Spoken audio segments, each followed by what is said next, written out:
Hi guys, my name is Marissa and I'm going to be talking to you guys about corporal punishment in American schools.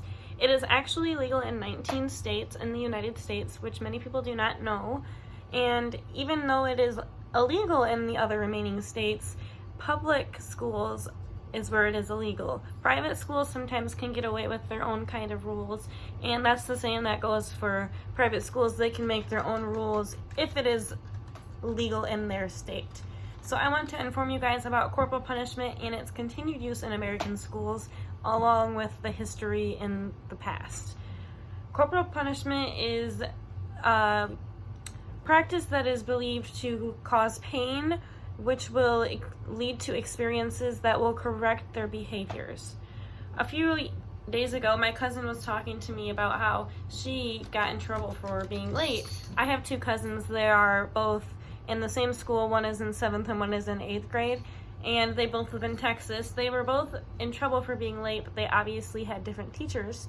So one of them was punished in front of everybody, in front of the whole class, and she was very embarrassed. She didn't know how to react about it. So due to that, she had decided to continue to seek out to get more attention, or to draw more attention to herself and show that she did not care. She did not attend well to the corporal punishment behavior. Whereas my other cousin, who was taken to the side, she was punished, but she was not embarrassed. She had a different effect, whereas she's been on time. She has made sure to go out of her way to avoid anything that could possibly put her in a vulnerable position.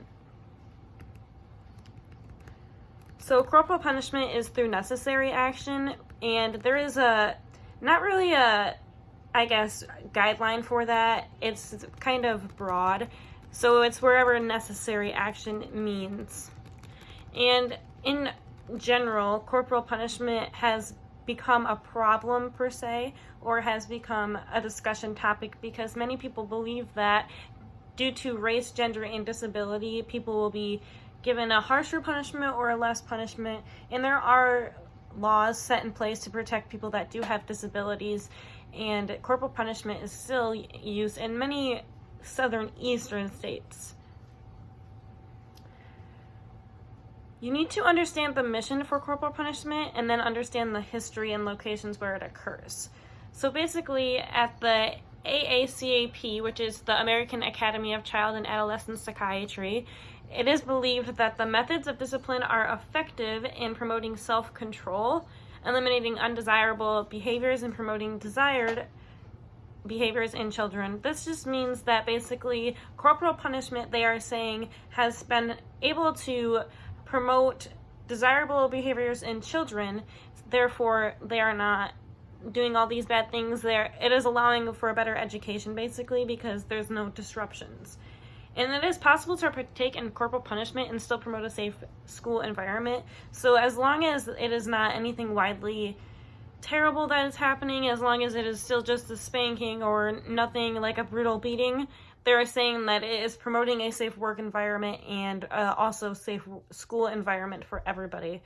And corporal punishment should only be used in necessary situations and based upon the severity of the situation. Corporal punishment does not mean brutal spankings, as I said. And in a 2005 national poll, 77 respondents believed that teachers should not be allowed to spank students. With another one had similar results, it was at 74%. Even though many of the parents claimed to spank their children themselves, they believed that they wanted it to be their job. There are many things that have a line, and that's where it kind of gets furry, and people decided to make corporal punishment illegal because it is hard to protect their employees. Since parents believe that it is their job to enforce physical discipline, there are court cases with employee protection. Whereas if a parent were to leave that bruise, it would kind of be really looked into. Their CPS would be called in all of these cases. However, if a teacher were to leave this bruise, it would kind of be overlooked. The school has protection for their employees in this. So basically, there are different severities versus on injuries at home and injuries at school. Disciplinary exemptions are available in some instances, like I said, with disabilities and things like that. Legal states believe that it is their goal to contribute to a well-rounded individual and encourage positive behaviors. Now this transitions to location relevance and also to the brief history of corporal punishment. So as I said, it is legal in 19 states in the United States, and there is the 1977 Supreme Court Ingham versus Wright, which allowed states to decide for themselves whether they wanted to permit corporal punishment at schools, and it must be reasonable and not excessive punishment. Some states exempt school employees from being a liability. Like I said, they don't want to be into any court cases where there is child abuse laws. So I'm going to list off the states where it is legal: Alabama, Arizona, Arkansas, Colorado, Florida, Georgia, Idaho, Indiana, Kansas, Kentucky, Louisiana, Mississippi, Missouri, North Carolina, Oklahoma, South Carolina, Tennessee, Texas, and Wyoming. So since 1977, 29 states have banned corporal punishment, and it is whether or not it comes through policy. School districts can abandon corporal punishment on their own, as many already have within the legal states, as I have mentioned. For the research of corporal punishment, there are 14% of states that use corporal punishment associated with it is proven to be associated with unintended negative behavior and unintended negative health problems, which there are concerns over race and disability status, as I had mentioned.